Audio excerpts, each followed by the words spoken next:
Bon, ça c'est pas mal. On va redémarrer sur une autre forme, plus basique. On va utiliser la palette des calques. Je pourrais faire un nouveau document, mais je vais me dire, tiens, je vais utiliser la palette des calques. Donc je vais faire apparaître la palette des calques. Et je vais créer un nouveau calque en cliquant sur le bloc de feuilles.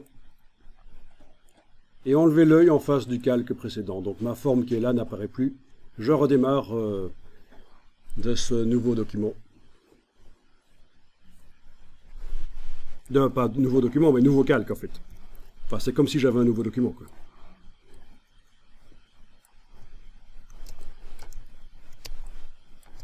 Alors, n'oubliez pas d'enregistrer de temps en temps le document. Et j'opte pour l'option d'enregistrer sous un autre nom. Donc voilà pourquoi j'ai mis un petit numéro à la fin.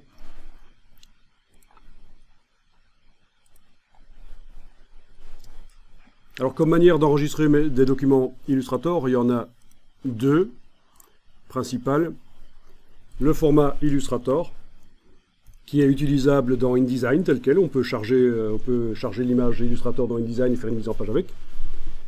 Vous avez l'autre manière d'enregistrer qui peut être intéressante, c'est le Illustrator PDF. Ici. Adobe PDF ici. Voilà. C'est du PDF, donc lisible dans tout logiciel de lecture PDF, genre Acrobat Reader, qui est gratuit. N'importe qui peut le télécharger sur le web gratuitement. Le Acrobat Reader, c'est du PDF. Mais alors la particularité ici, c'est que dans la boîte des options, vous avez cette option-ci. Conserver les fonctions d'édition d'Illustrator, ce qui va vous permettre que le fichier Illustrator va en être, sans que ça se voit, il va être encapsulé dans le PDF. Donc le PDF sera lisible dans Acrobat Reader, mais quand vous l'ouvrez dans Illustrator, ce sera comme si c'était un document Illustrator. Donc très intéressant. Moi je conseille de faire ça.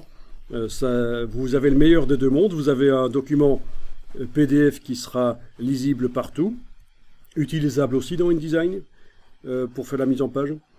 Et en même temps, il est ouvrable dans Illustrator et on peut remodifier tout comme si c'était un fichier Illustrator.